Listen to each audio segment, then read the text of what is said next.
Welcome to all of you who are joining us for today's online conversation with Jonathan Haidt and Pete Wehner on hope and healing in a hurting culture. I'd like to also just thank our sponsors whose generosity has helped make this program possible, including our friends at Praxis Circle, Doug and Beth Hemberger, and Quinn and Nancy Fox. If you are new to the Trinity Forum, we seek to provide a space to engage the big questions of life in the context of faith, and to offer programs like this online conversation to do so, and to come to better know the author of the answers. And one of the questions it seems that we all have to wrestle with is how to understand and respond to the deep divisions that have so poisoned relationships, split families, fractured our society, and even undermined the practices of our democracy, such that the Secretary of State recently called domestic division our greatest national security vulnerability. So how do we contend with the fear and the anger that we encounter both in our personal relationships and in the public square? And how do we envision and encourage means of bringing hope and healing to a hurting culture? Both of our guests are public intellectuals who hold very different religious and political convictions. They've both written both prolifically and sometimes provocatively on controversial issues. And they've also developed a friendship over a shared commitment to the topic before us. Jonathan Haidt is a social psychologist and a professor of ethical leadership at NYU's Stern School of Business.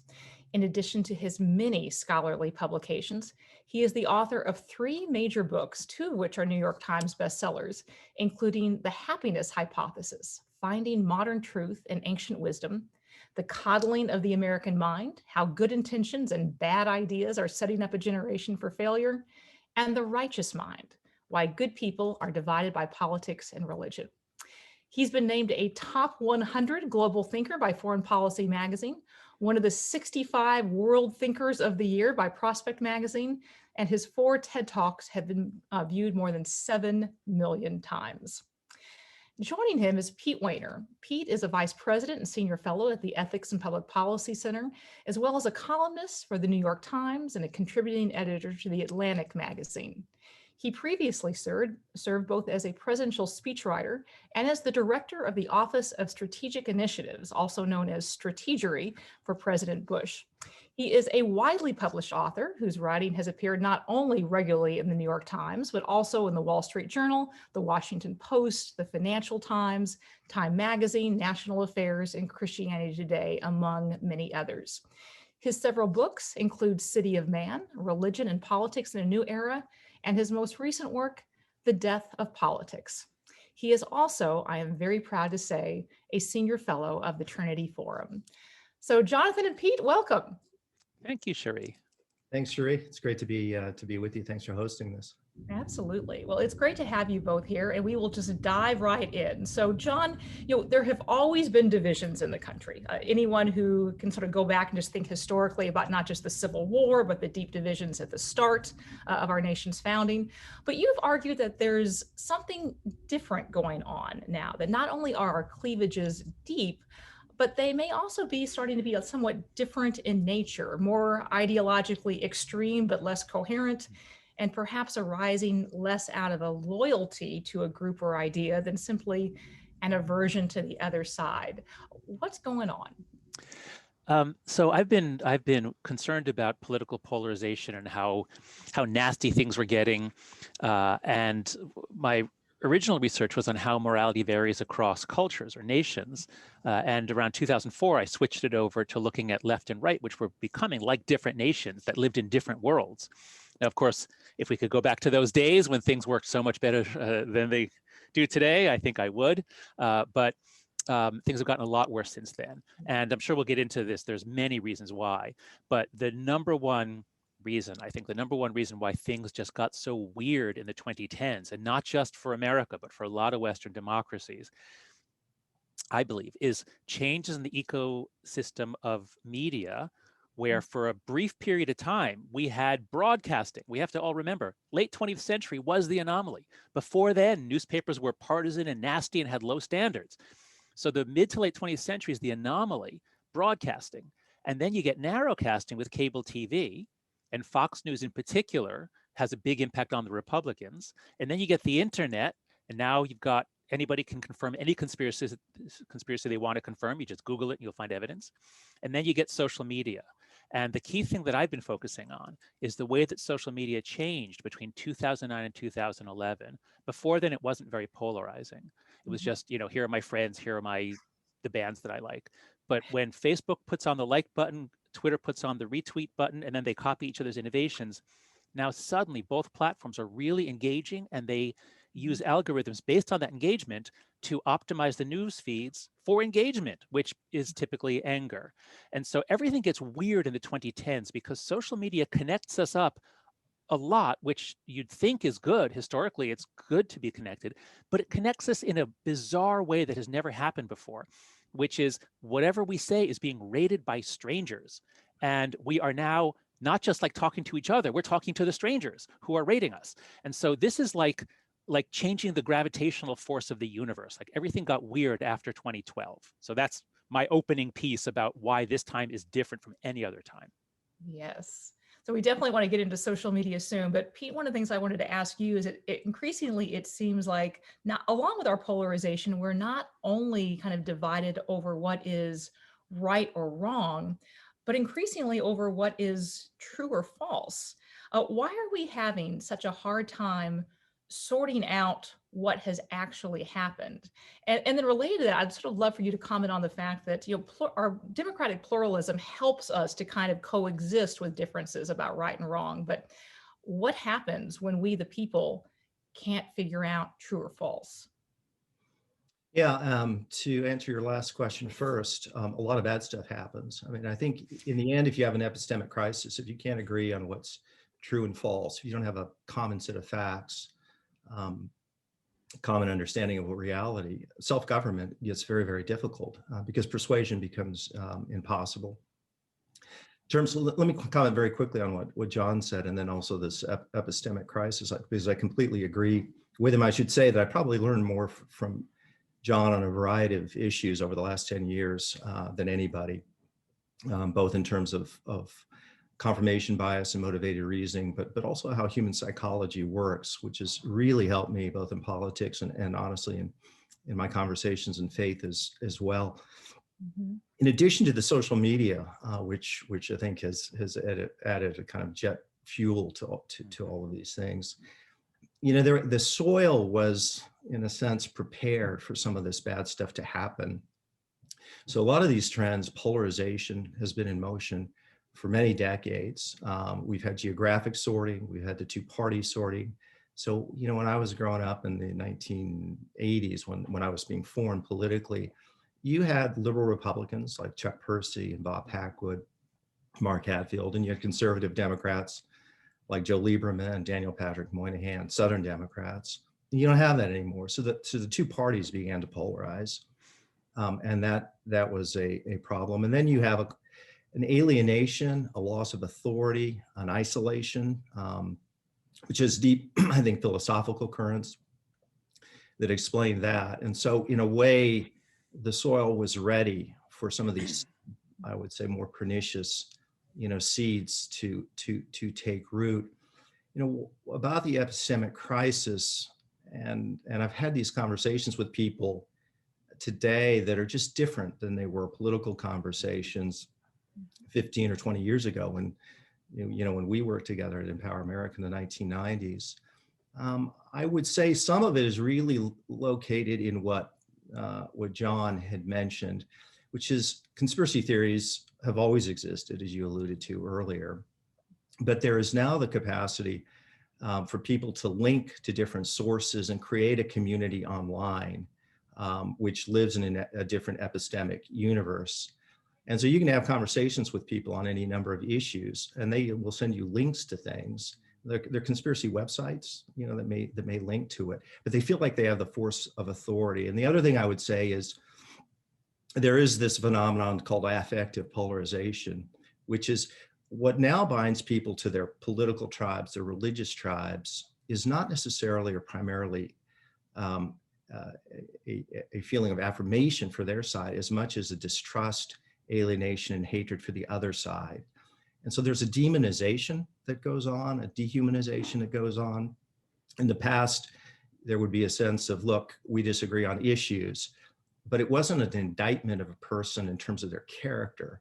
And that has happened, and we now have the kind of instruments to fortify those impressions. It's a complicated issue. Mm-hmm. John, you've written a lot about affective polarization. What is driving the demonization over the disagreement? Mm-hmm. Yeah, so it's important to note that Americans are not getting more polarized in terms of their attitudes about issues. We're not really further apart. The polarization is called affective or emotional. It's the degree to which we hate each other, as Pete was saying.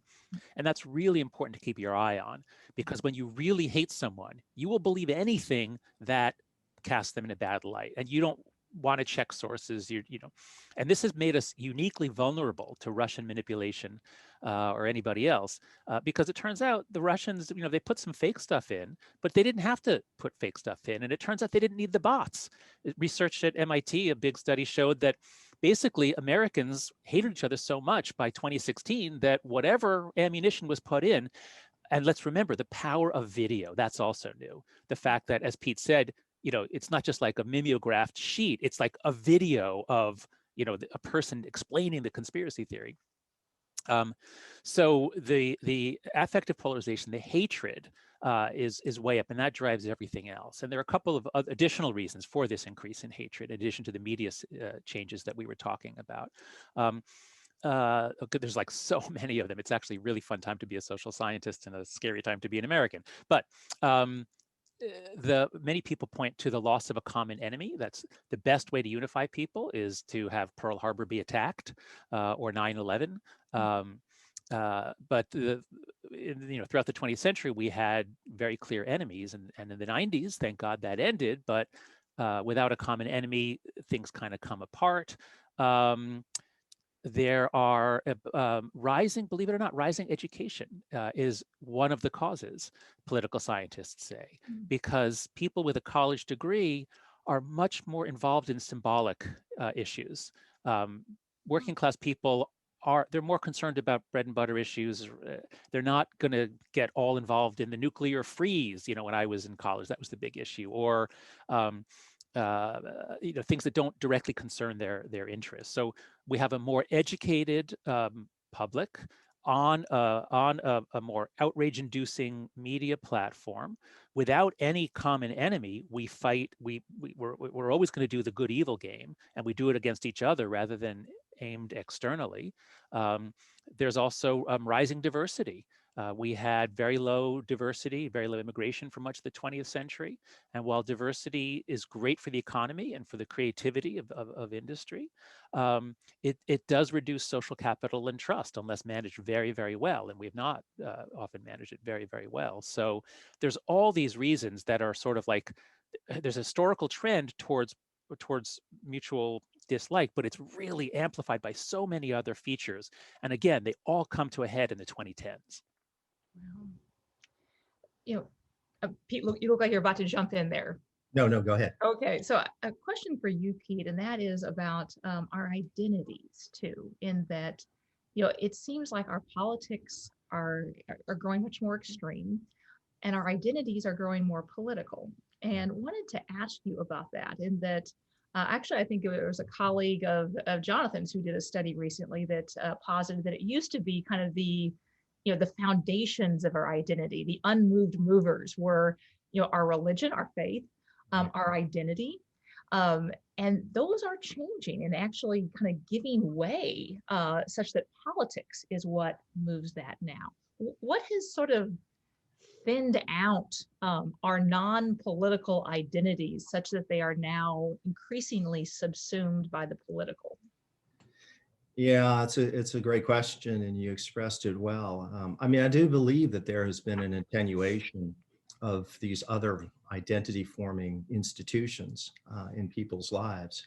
There are a lot of them. Faith is one of them. It's not the only one. I think part of that is a broader trend of mistrust toward institutions and a movement toward radical extreme individualism.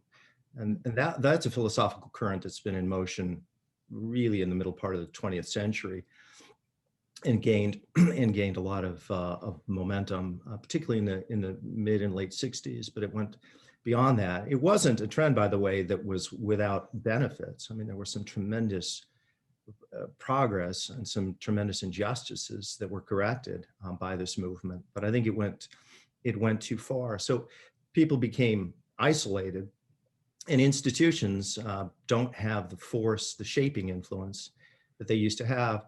You also have the fact that a lot of people that run institutions, whether they're political or faith or other, view them, as our friend Yuval Levin has talked about, as performative rather than formative. So you have people who are becoming part of institutions, and they don't see their task as soul shaping. They see it as platforms from which they perform. So I think that has happened, and at the same time, politics has come in, and it has become much more attached to people's identity. Both of you may have had this experience, but Cindy and I were talking. My wife Cindy and I were talking the other day about how these political debates or conversations are, and when you have differences today, excuse me, on political issues, they are not debates simply on issues. You get a sense very early with a lot of people that they feel that their identity is under attack. That if you have a difference with them on any number of issues, it's not the issues. There's a lot that's going on underneath that, and that's very tricky because John knows this much better than I. But if you as an individual feel like your core identity is being attacked by somebody or challenged by somebody, the armor goes up, the figurative swords are drawn, and it's not going to end well unless one of the people involved in that conversation has the capacity to steer it in a more constructive way. I know. I add on to that a bit. Yes, please. So yeah, I agree with everything Pete said, and that is another feature that political scientists have called attention to in the 2010s, is the increase to which politics is identity and performance. I think keep those two in mind. That's very, very important. Ezra Klein, in his book Why We're Polarized, he spoke to a lot of political scientists, and that's really the theme of the book, is that politics has become identity. Okay, now I want to add on to what Pete was saying, some more about the psychology of religion. So the subtitle of my book is Why Good People Are Divided by Politics and Religion, because I trace both back to our original human nature and the evolutionary processes that made us good at being in groups and competing with other groups. And that's true for both politics and religion. I'm very pleased that even though I'm a Jewish atheist, and I say so in the book, I've been invited to speak at a lot of Christian colleges and organizations. And in preparing to speak at CCCU, I think it was the Council of Christian Colleges and Universities, I finally looked up that quote that I'd heard from Pascal: "There is a God-shaped hole in the heart of each man." But having written a book on great truths, I know you can't take the quote that you've heard, especially if it's from a foreign language, it's probably not exactly right. So here's what Pascal actually wrote, which is even more helpful. He said, "There was once in man a true happiness, of which all that now remains is the empty print and trace. This he tries in vain to fill with everything around him, though none can help, since this infinite abyss can be filled only with an infinite and immutable object, in other words, by God himself." So substantively, it's the same thing, but it gives you a much bigger or richer feeling of people trying, like hungry, trying to pull something in. They have an emptiness. And I think what we're seeing as Christianity has receded from not just public life, but church worship, church going, the numbers for religion in America, are down for most things, and by far the fastest rising one is spiritual but not religious. Well, if you're spiritual but not religious, you're probably going to get involved with all kinds of political campaigns to fight injustice or whatever you think. But as religion has left more people, has receded from people's lives, they're hungrier. As I see it, politics has really taken the place. And we can see that in the cultish nature on the right, the a cult of personality in the United States. I mean, this is really not appropriate. The way that I think Donald Trump played that role, sort of on the right, and in my world, in universities and on the left, we have wokeness or intersectionality or other things. John McWhorter and many others have been writing about how this new political movement on the left has all the signs, not just of religion, but of Christianity specifically, of Christian worship and original sin. So anyway, I think that to understand politics, we need to understand religion, and to understand the changes in American Christianity, we need to understand politics. So Pete, I'm curious about that. This is something you and I have talked about before, in that, one of the things that is so perplexing is that it's among many Christians that there also seems to be a susceptibility to conspiracy theory. There was a recent study that came out that said that evangelicals, of which we would consider ourselves ones, were the most susceptible group to the Q conspiracy. So why is it that Christians who presumably God has entered that God-shaped vacuum in their heart would be susceptible to conspiracies that others would not be, or not to the same degree? Yeah, it's a puzzling question. It's a troubling one as a person of as I am of the Christian faith to see that. Was on a recent conversation with a scholar who was talking about how these conspiracy theories have existed throughout Christianity. And really, I mean, conspiracy theories are a part of human life, really, since its beginning, but within Christianity too. And you saw manifestations of it in the 20th century with various sort of biblical prophecy books that came out, and a sense that for people of the Christian faith, that there's something beyond and behind what we see before us. Because as a person of the Christian faith, there's this life in this world, but there are principalities and powers, to use a Christian term. And I think part of what's happened is that idea of principalities and powers has gotten co-opted and hijacked in political causes. It's quite troubling. I mean, a good friend of mine, Francis Collins at the National Institutes of Health, and Francis is one of the great scientific minds alive today, helped decode the human genome, map the human genome, and as a person of the Christian faith, has publicly spoken about this concern that he has among Christians in the context of COVID-19 and vaccines. I'll just say a broader point too, Cherie, which is the degree to which, in my estimation, faith has been subordinated to politics is a very troubling thing. I mean, we all struggle with this, and I do too. But I thought when I began my Christian journey that, imperfectly, faith would become the prism through which we would interpret life and human relationships. And again, we're fallen. It's a broken world. We all struggle with that. But the degree to which it's flipped, and that the identity of Christians is political, and people then use faith as a kind of weapon in that war, in that political war. They begin to proof text the Bible and even justify a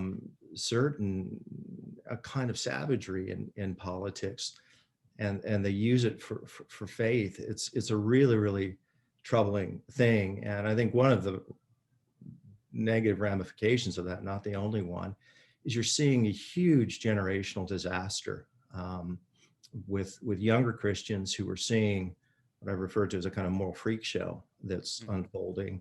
And this has caused them to move away, not simply from their elders, but often from the church itself. And the irony here is that, of course, as a person of the Christian faith, Jesus said, you'll know the truth and the truth shall set you free. And the Holy Spirit is supposed to lead you into all truth. So you would think of all the people out there would be Christians above all that would care most for truth. Now that we may get into this raises the question of how you ascertain truth. But as a concept, that is the notion of what is really and truly the way things are, and how do you apprehend it, and how do you come to know it. that is an issue that should be at the forefront for Christians, and I'm afraid we've gotten the reverse. Well, Yeah, yes, I, jump in, John. yeah. So I didn't know that evangelicals are right now the most prone to the QAnon conspiracy. It makes sense, but I think we can actually understand that using just the tools we've already brought up in this conversation. So we've already established that politics has become much more about identity, and that Christianity is fading out of its prime position that it had throughout the 20th century. The Protestant Christianity that my parents kind of, the goal of Jews assimilating was to assimilate to sort of the WASP world.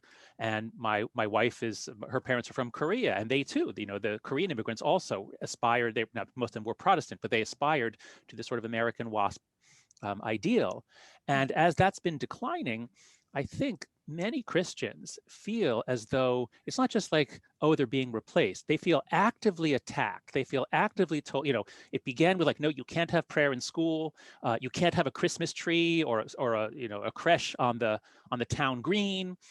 So those were symbolic things that go back to the 60s and that wave of liberalism, the Supreme Court in the 1960s. I think with the sort of the rise of the rise of this new left, especially in the last 10 years, that's been very aggressive on a lot of issues, and they often see Christians as the enemy, largely over LGBT policies. But I think that we are entering a period in which Christians, at least those who are drawn to the QAnon, I think they feel that they're actively being attacked. And I was sent just this morning, I have a number of conservative friends who send me things, I think in the hope of converting me over to their view about politics and Trump. But one of them just sent me this morning an essay by Pascal Emmanuel Gobry in the Journal of American Greatness. And here's the key line. He says, "When I look out at the landscape of America today and look at the problems that conceivably could be addressed by policy, here's what I see. A blood-sucking parasitic elite that despises its fellow countrymen, despises its nation, despises itself, and is either passively destroying America by sucking the economic life out of it, or actively destroying it by undermining every single value that once made America great." So there's this sense, and this is almost the definition of populism, that the elites are the problem, those damned elites. And so this is a right populist view. And he goes on to say it includes the university professors and the journalists, the liberal elite. And of course, if you talk to the Bernie Sanders left, it would be the corporate elites. So everybody's got these elites that are a problem. But I think that could help us understand why evangelical Christians in particular feel attacked, feel that their identity is attacked, and therefore are drawn to a conspiracy theory that explains who the bad guys are and shows them how to fight back. Mm-hmm. Yeah.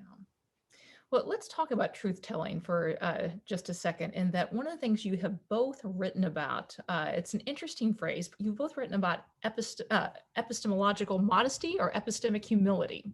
And wanted to ask you about that a little bit, in that it sounds a little bit like squishiness or relativism, like, who's to say, how can you know? And yet both of you are well known for, at times, rather fiercely articulating a point of view. So would love to ask, what is epistemological modesty?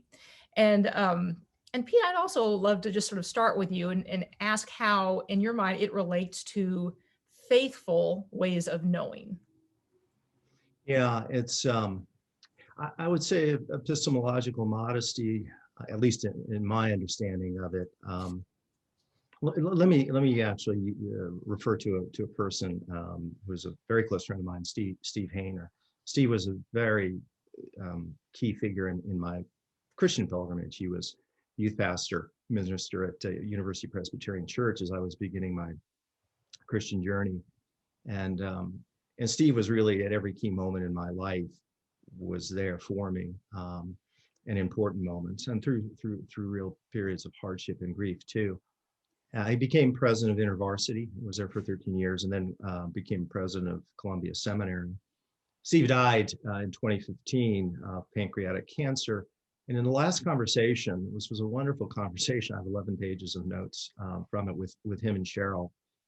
Steve said that he believed in objective truth, but he held lightly to his ability to perceive truth. And Cheryl said that she had grown up in a period in which there was a sense of being right was what mattered most, and that we had to be open to being wrong. And Steve said, we need to make room for other perspectives. We need to make room for others at the table.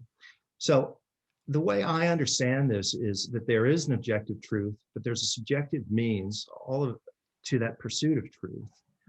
And none of us, and I think this is a biblical concept, by the way, and Paul writes in Corinthians that we see through a glass darkly, but then face to face. And indeed, the Christian theology would say that every part of us as human beings has been touched by some degree of corruption. So none of us can see truth as it completely and fully is. The best we can do is to see slivers of truth or part of truth. But what's essential is to have people in your life that can help you to see what you would otherwise not see. I mean, we all have blind spots, and we all have a certain life experience, family of origins, countries that we come from, race, gender, and all of those things shape us, and they shape the way we perceive things. And I think our problem is, and again, I struggle with this as much as anybody, it's the notion that the way I perceive things is the way they are, and the way other people perceive them is not. Now, you're right, taken to its extreme, this can become, Nietzsche referred to perspectivism. In the crude version, it would be this notion that there's no objective truth. Everything depends on perspective. You can basically create whatever script you want. I'm certainly not there, and this is really where John has helped me over the last, decade or so, which is to have people in your life, and they have to be people that have standing in your life, that you trust, that can help you to see things you wouldn't otherwise see. And the last thing I'll say about this, Cherie, is part of this is just how do you view the enterprise itself, right? C.S. Lewis and Owen Barfield, Lewis writes in Surprised by Joy about their friendship, and Lewis referred to first and second friends. For him, Arthur Greaves was the first friend. That's your alter ego. You start the sentence, your friend can complete it. Owen Barfield was a very different person, second friend, and Lewis described it as a person where this person is the alter ego. You read all the same books, but they draw all the wrong conclusions from the books. But they had a deep 40-year friendship. It's actually, I think, one of his earliest dedications in a book was to Owen Barfield, who he said was my first and greatest teacher. And Lewis describes the conversations they had. He said, we would go at it hammer and tong late into the night. You could feel the weight of the power of the blows of the other person. But over time, there developed this mutual admiration and affection. And Barfield said that Lewis and he, through all of those debates, never debated for victory. They debated for truth, right? That's a huge difference. We debate most of the time for victory. We think, I got to defend my position and I'm going to go at anybody who's against it, rather than thinking, what does that person see that maybe I need to hear? Maybe they won't fundamentally change my view, but maybe I'll understand them differently. Maybe their hierarchy of values is different than mine, and that's why they end up at a different position. But John knows more about this stuff than I do. Oh, that's fascinating, because there's a concept in the Jewish tradition which is based very much on argumentation. The Talmudic tradition is scholars arguing, and they have a phrase, I forget what it is in Hebrew, but it translates to arguments for the sake of heaven. And so they recognize that through argumentation is in the right circumstances, and again, by religious scholars who are bound together and their daughters probably married into each other's families and all of that stuff, if you have the right relationships, then arguments get you closer to divine truth. But they're certainly cognizant that most arguments are not like that. And I forget what the other term is, but arguments for the sake of heaven, I think is a useful term here. Sherry's original question was about whether we're sort of both moderates or centrists or epistemologically humble, but yet opinionated, or we make arguments. So I think that the key psychology here that is now widely talked about is, as Pete mentioned, confirmation bias, motivated reasoning. And once you recognize that we all do it automatically and passionately, then you realize, okay, what's the cure for that? And nobody has ever found a kind of training that makes people stop doing that. The only cure for it is other people who have a different confirmation bias. And if you're in the right relationship with them, and Pete was describing those relationships, then you make progress towards heaven, as it were. And so thinking this way has really helped me understand what it means to be a centrist. I consider myself a centrist Democrat, I would say, because people think, oh, centrist, like, oh, is it, so we're gonna, half condemn Nazis, or we're gonna, be in the middle on everything. No, it's not about like I'm in the middle of the two things. It's a realization that when you are a member of a team that's passionate, you're almost guaranteed to not find truth. Those epistemic correction mechanisms are not working in your passionate team. And David Brooks, a really mutual friend and inspiration for both me and Pete, he had a great column. I copied, this was years ago, but he was being interviewed. That's it. He was being interviewed, and the person calls him a moderate in the moderate middle, and he says he wants to take issue with that. He says, "I'm a moderate, but I'm not in the middle." And what I mean by that, I think being moderate is seeing politics as a competition between partial truths. And like in this era, we have competition between security and freedom, between achievement and equality, between mobility and cohesion, and both sides have a piece of the truth. And often you want to be radical on both ends and try to balance. So it's all about the balance. Anyway, this is a modern restatement of John Stuart Mill in On Liberty, Chapter 2, where you have to have that competition of perspectives. And it doesn't mean you always come out in the middle, but you've got to consider multiple perspectives.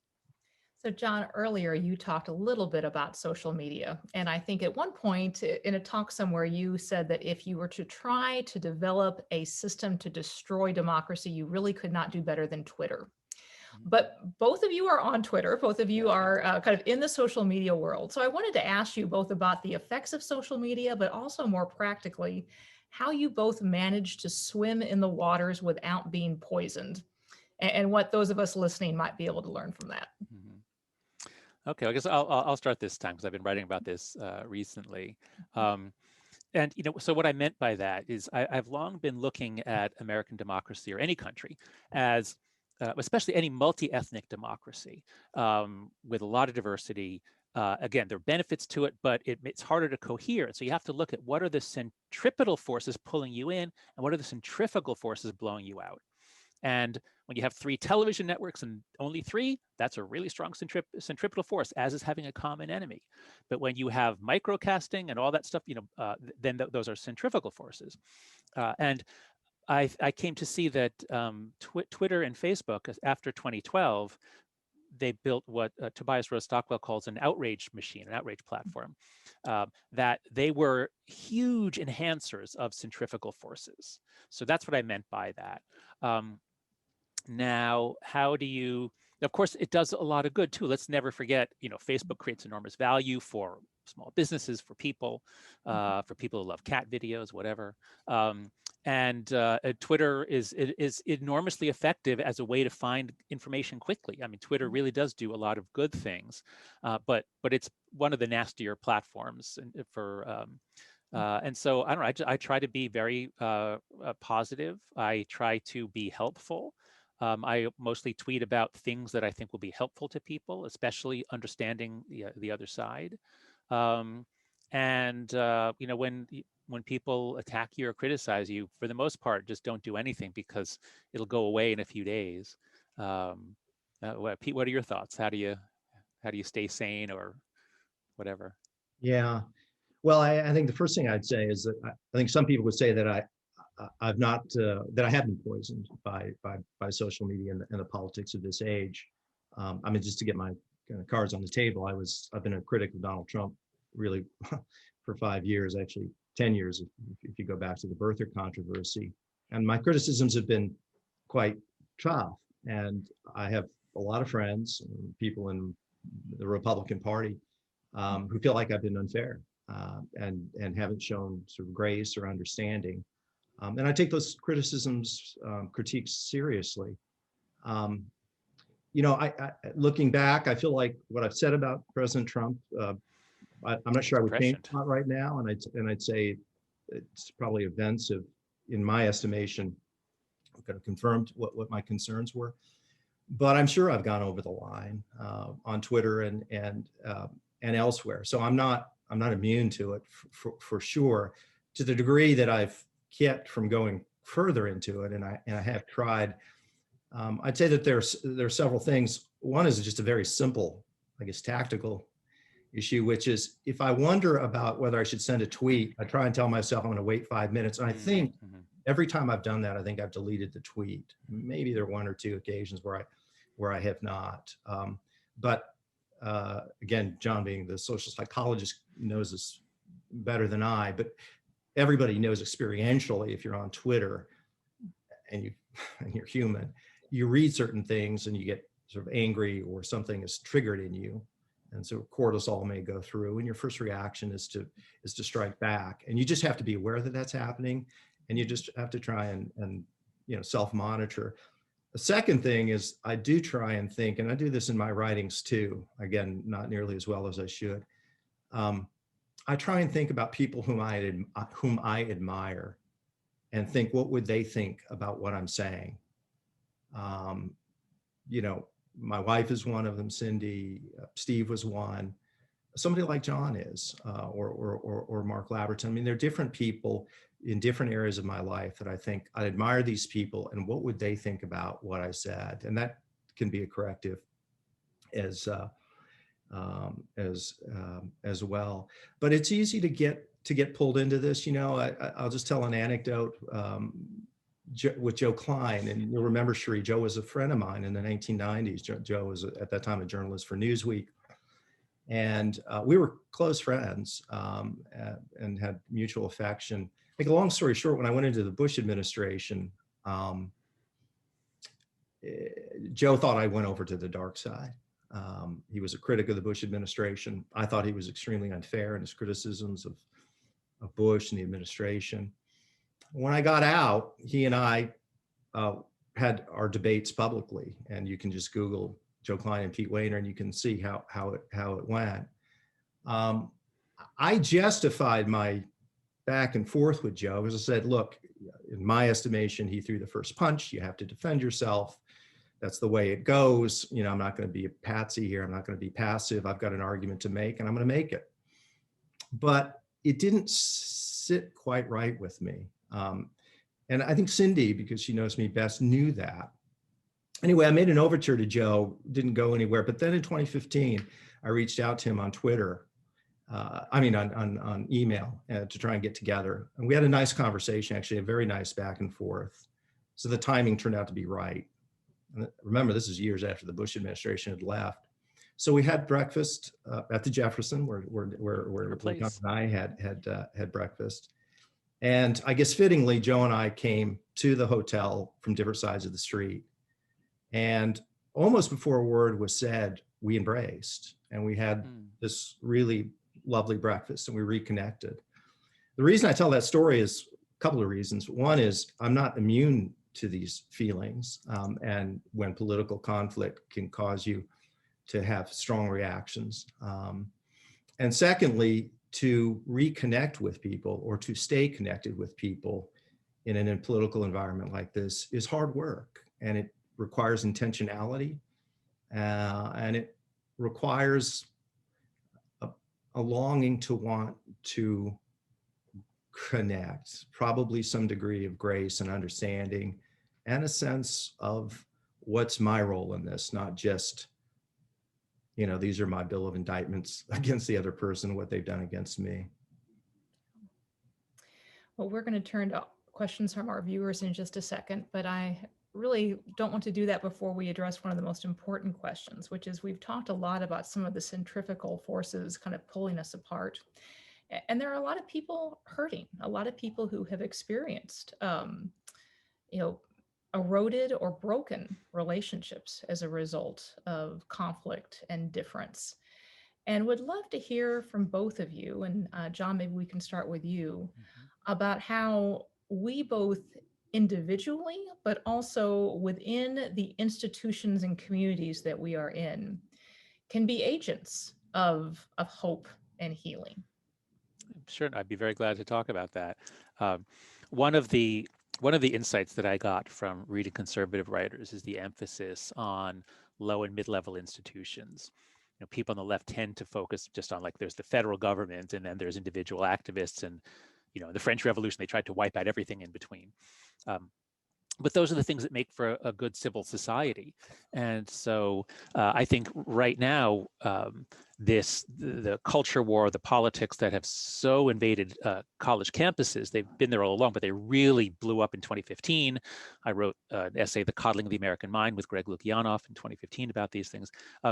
They've now flooded into companies, into high schools, even middle schools. And I think all of these institutions used to be, and can be again, places where people have a job to do. They're there for a purpose, and they can do that alongside people who have a different political identity. But when you make everything be about political identity, as is now happening in a lot of schools, schools commit to anti-racism. Now, it's great to be against racism, but they mean the particular ideology of Ibram Kendi, which is everything is focused on, conflict between groups.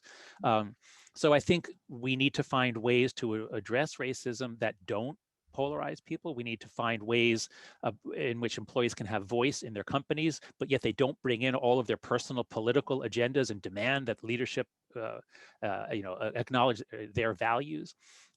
So we have to realize we are in danger of really blowing apart here. And, Congress is almost unfixable. Well, no, there are some important things we can do for Congress, especially changing primary elections. That's the most important single thing, I think.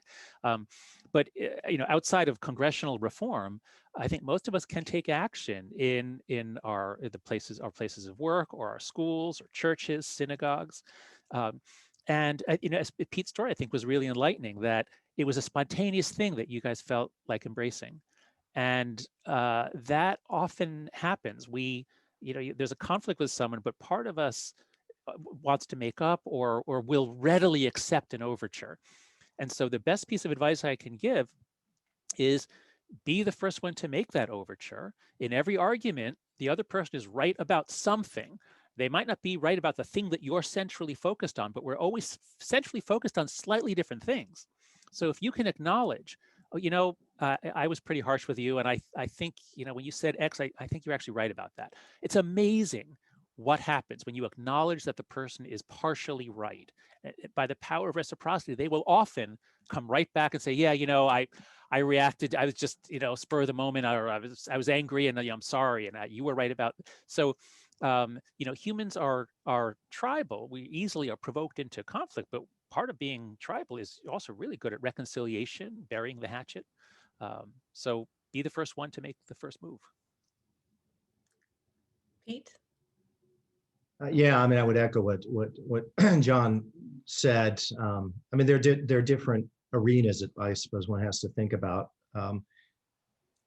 Matters, leadership matters, including political leadership. And Richard Reeves at Brookings Institution had said something a couple of weeks ago to me and some others, which is positive norms trickle down, and so do negative ones. So I think that matters. I think there are some policies that can matter. John has talked about national service, which I think is a very useful way to try and get people together. But let me focus in on really what your question was, which is just in individual lives, and how that can happen. One is, I would say, asking other people with whom you have disagreements, if you ask them questions, just to try and understand where they're coming from. Mm-hmm. And a second thing is the ability to try and describe why people have different views. Let me give an illustration with a story. There's a conservative national talk show host that I've known for several years, and we were at odds because of my position on Trump versus his. And I had written a piece, this was in the New York Times, so this was 2017 when James Comey had been fired, and I'd written a piece in the Times, and he wasn't happy with it. And we started an email exchange, and you probably have had this experience where you're like in the third email exchange and the temperature's going up and you can just feel the energy. And So he, at this point, he was starting to make kind of personal accusations against me. And probably 15 years ago, I would have written a 10-page point-by-point rebuttal. Cherie will remember me from those days, which I'm capable of doing that. And I decided not to do it. Instead, one of the things I did is I said, so-and-so, I'm not going to answer these charges unless you really want me to. Let me try and explain to you how I think you're seeing the world, and let me explain how I'm seeing it. And I did the best job that I could to give a fair-minded appraisal of what he was feeling and what I was feeling, and the values that he was putting on certain things. For him, it was loyalty. And for me, it was intellectual honesty. And I said, I think that explains why we're sort of ships passing in the night. But the interesting thing was when he wrote me back, is I read your note a couple of times, and so it was like a light bulb going on. And he said, I remember this line. He said, you're right. I'm not interested in objectivity. I'm an advocate. So we had a very good exchange. So fast forward, this must have been a year later. I think it was about a year later. I was driving down the GW Parkway here in the DC area going to work. And on a show, he was talking about the Parkland shooting. And you'll remember that there were some of the high school students that led gun control initiatives. And this person is a very right-wing audience. And while I was driving in, I heard him say to his audience, look, I completely agree with you on the Second Amendment, absolutely put forward those arguments, but don't go after those high school students. They've been through a trauma. And I remember the line he used.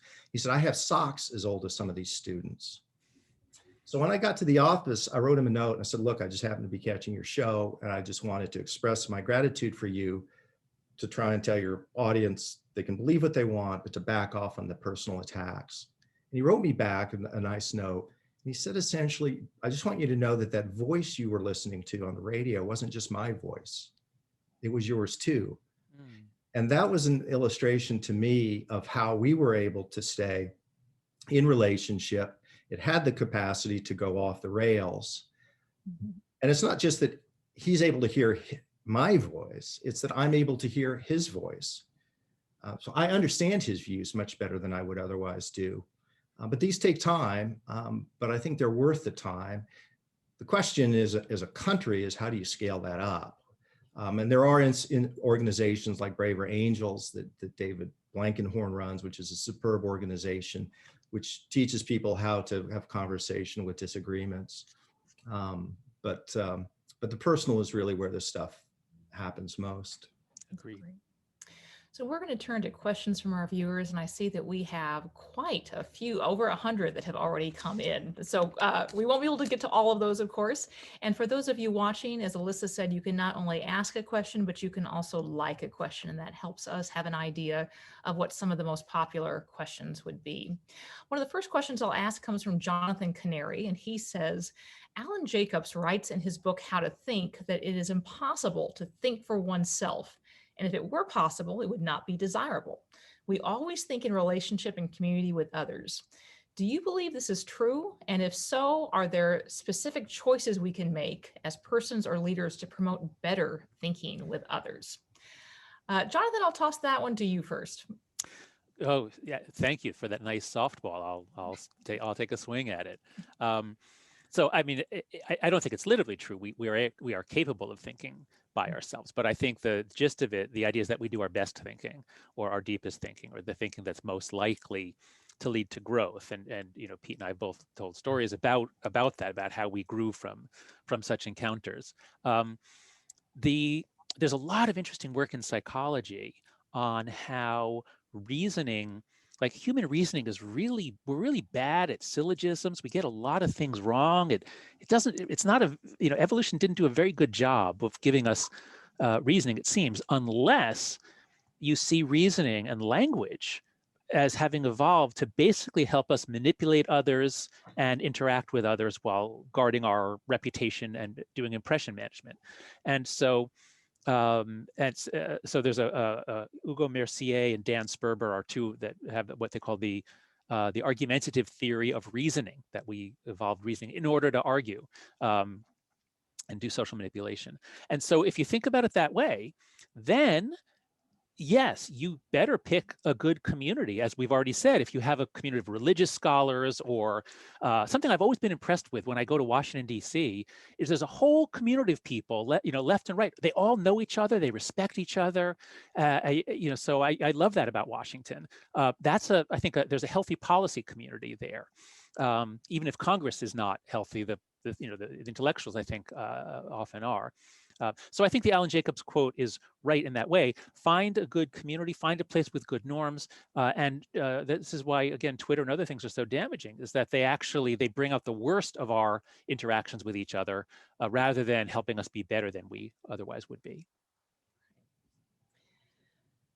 So Pete, feel free to comment on that, but I'm also going to toss another question out, which sort of pertains to some of your last answers. This comes from Michael Murray, and he asked, what's involved in building relationships that are strong enough to deal with intense differences?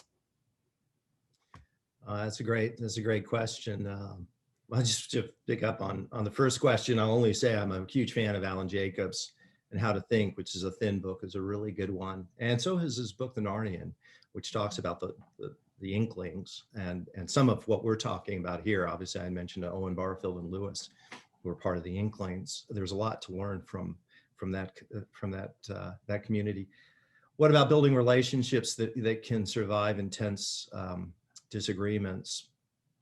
I guess I would say, several things.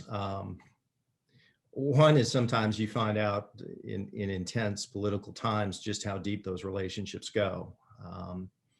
In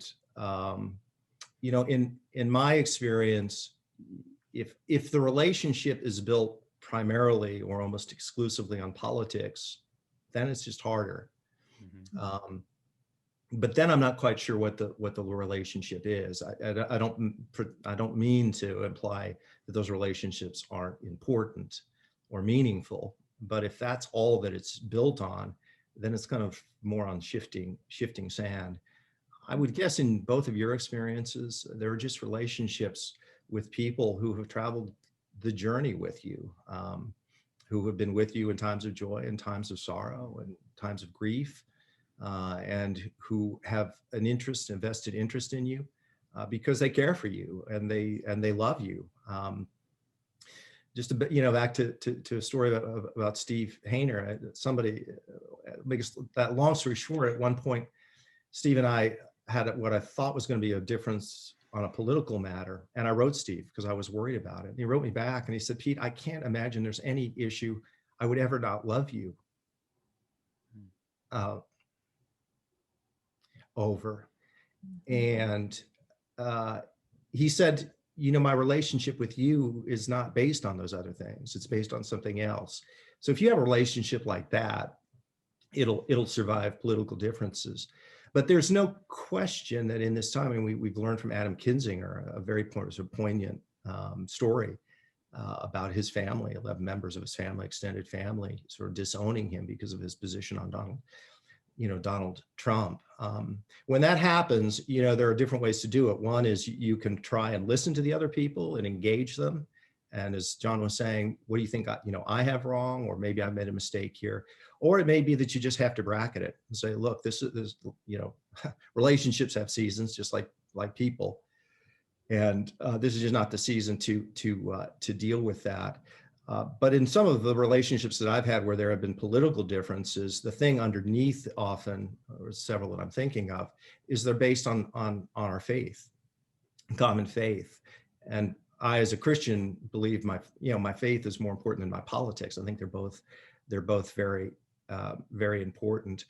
But look, even when you have strong relationships and you're in an intense time and you care passionately about certain issues, it puts pressure. And there are times in which I'm sure I have friends, very close friends, that look at me and probably literally, or at least figuratively, want to shake me and say, don't you see what you're missing? And don't you see that you're aiding the enemy? And why do you have to say what you're saying? And I understand that. I mean, they care about these issues. They're important. And they want me to see it too, because they think I'm wrong. So it's a complicated matter.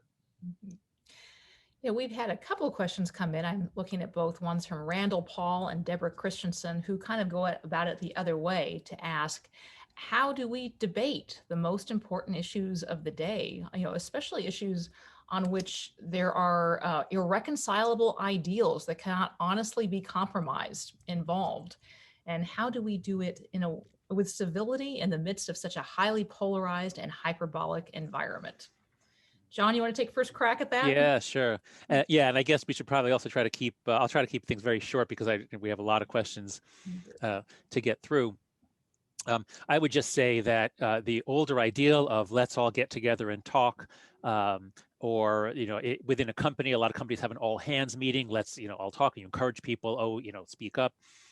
I think that's no longer really possible or advisable, because people come to anything thinking, what are they going to tweet or post? And the line between what we're doing here in our company or a school and my life on social media, there's not a wall between them.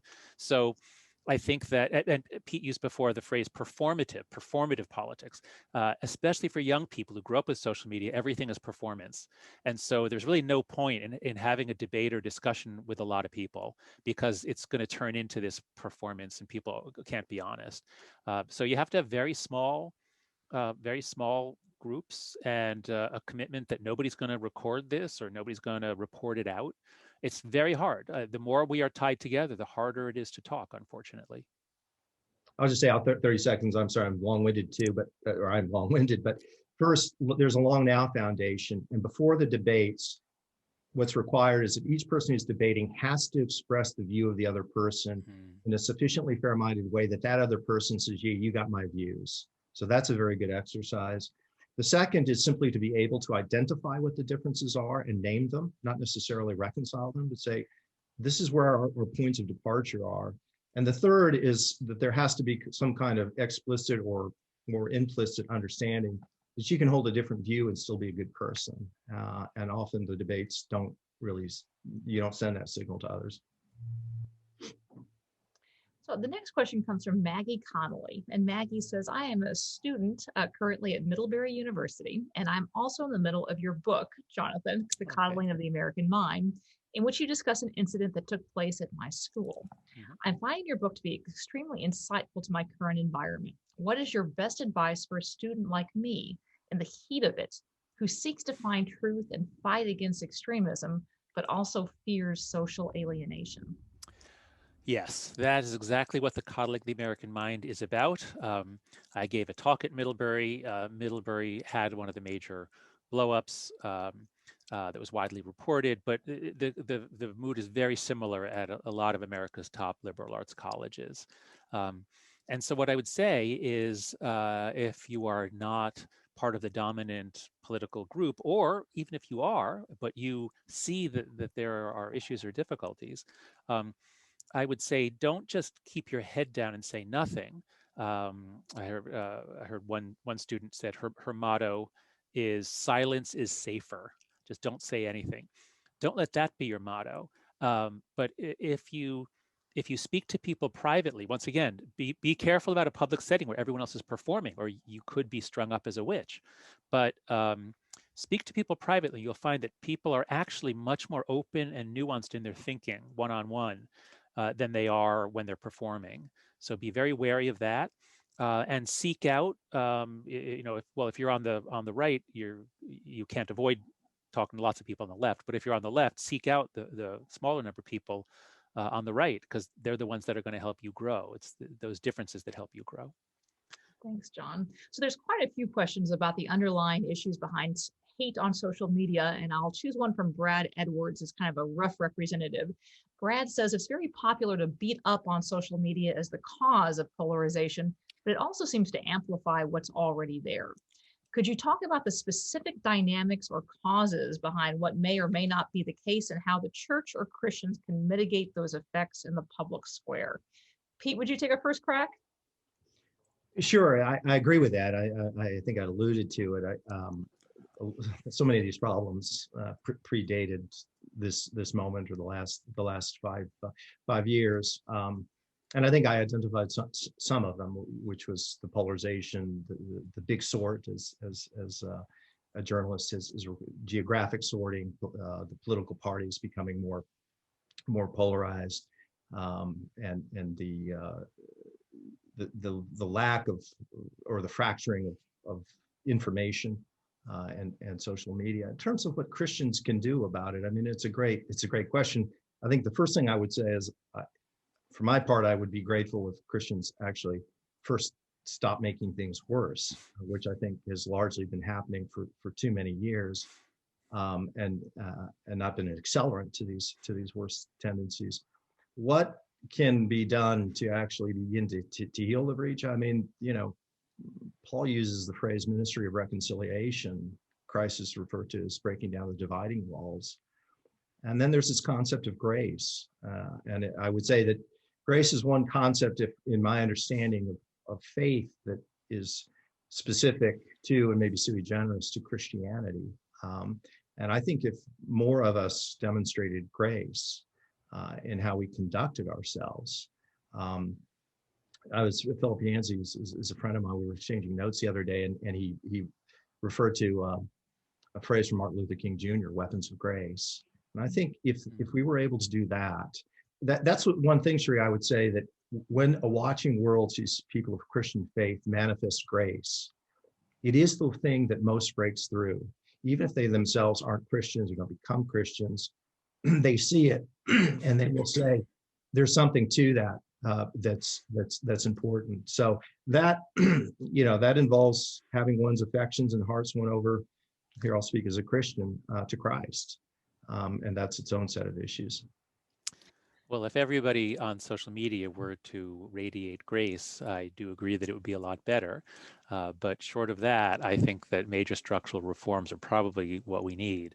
I think the questioner is right that people love to beat up on social media, and I'm one of those people. I'm just putting in the chat right now an article that I wrote in The Atlantic on social media. So I listened to a podcast with Sinan Aral, who has a book out now on social media. I forget the title, but I've learned from listening to him. As I said before, always note, social media does a lot of good things. It creates a lot of value for others. So I'm not saying, oh, it's terrible, we got to go back to the 1990s before there was social media.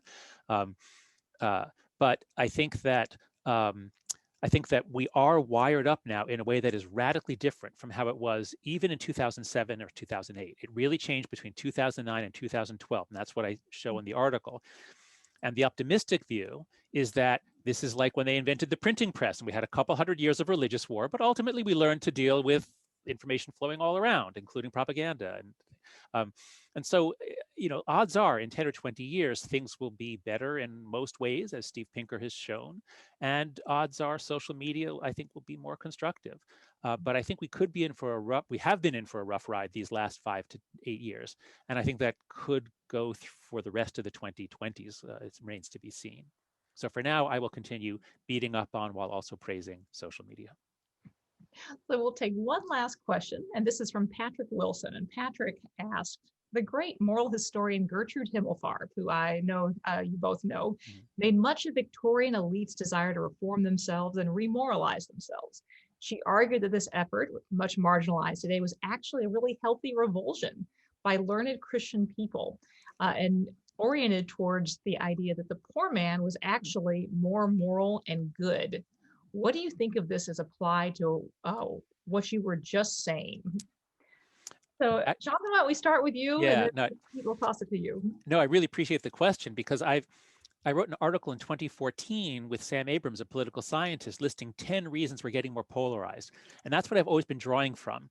But just in the last month or two, I've decided, whoa, one of the biggest ones that I missed was the elites. And be they corrupt elites or incompetent elites.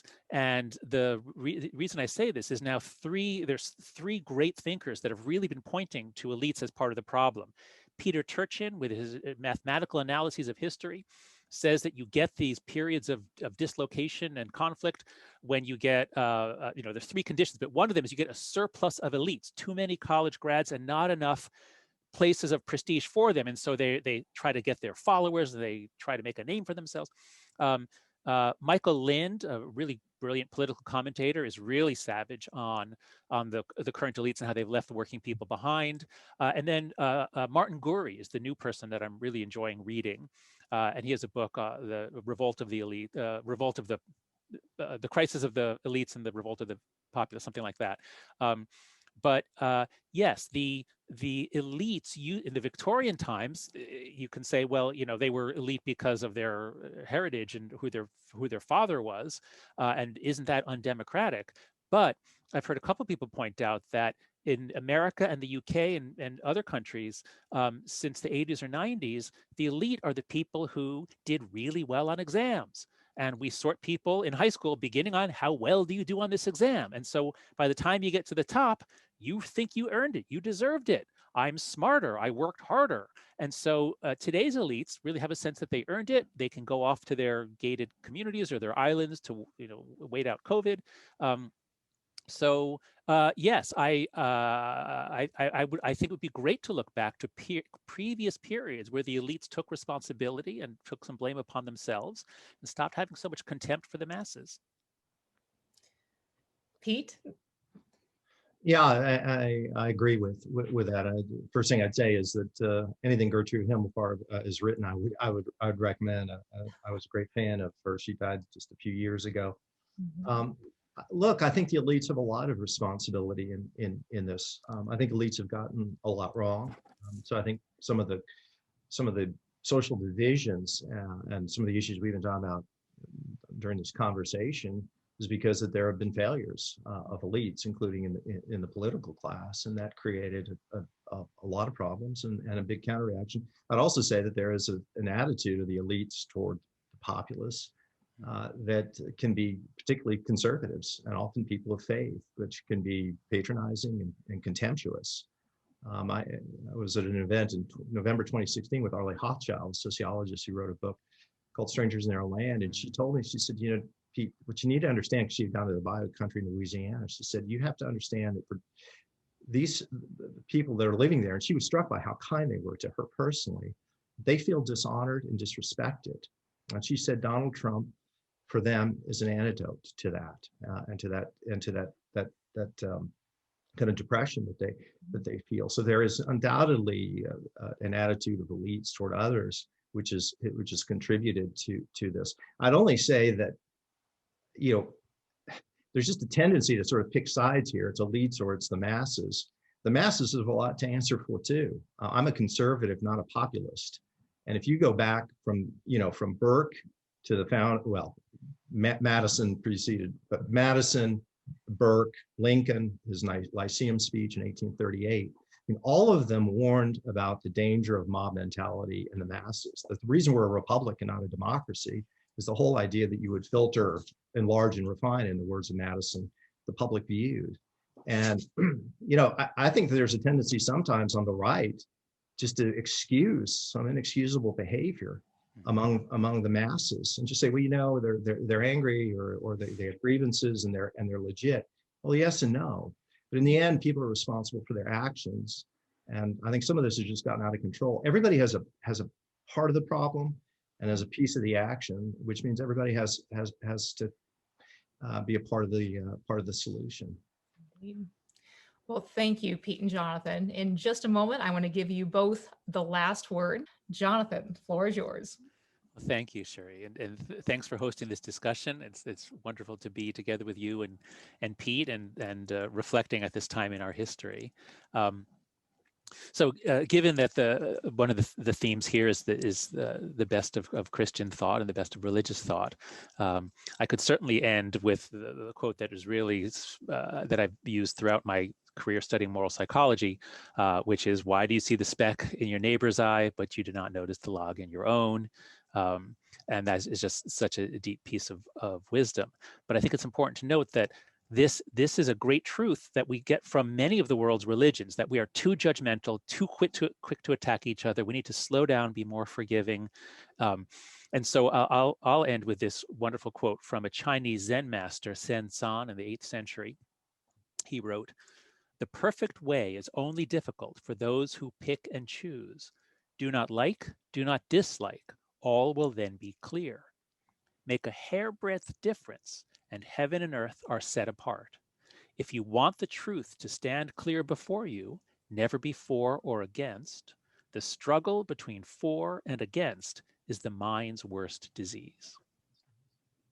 Thanks, Jonathan. And Pete, last word is yours. Thanks. First, Cherie, thanks for hosting this, and John for participating. And I just want to reinforce and say publicly again what I've said before, which is the Trinity Forum is doing a terrific job in an era in which institutions are failing. The Trinity Forum is just a beacon. So I really appreciate what you're doing, and it's been a real honor to be with you and with John. My quote is from a poet, Christian Wyman, who wrote a book called My Bright Abyss, which is a really a book that had an impact on me, so I would recommend it. But there was a quote of his in it that I thought was opposite what we've been talking about. And so Wyman says, the spiritual efficacy of all encounters is determined by the amount of personal ego that is in play. If two people meet and disagree fiercely about theological matters, but agree silently or otherwise, that God's love creates and sustains human love, and that whatever else may be said of God is subsidiary to this truth. And even out of what seems great friction, there may emerge a peace that, though it may not end the dispute, though neither party may be convinced of the other's position, nevertheless enters and nourishes one's notion of and relationship with God. With this radical openness, all arguments about God are not simply pointless, but pernicious, for each person is enthralled to some lesser conception of ultimate truth and asserts not love, but lesson, not God, but himself. Pete, Jonathan, thank you. It's been great to be with you. My pleasure. And for all those watching us, thank you so much for joining us. Have a great weekend.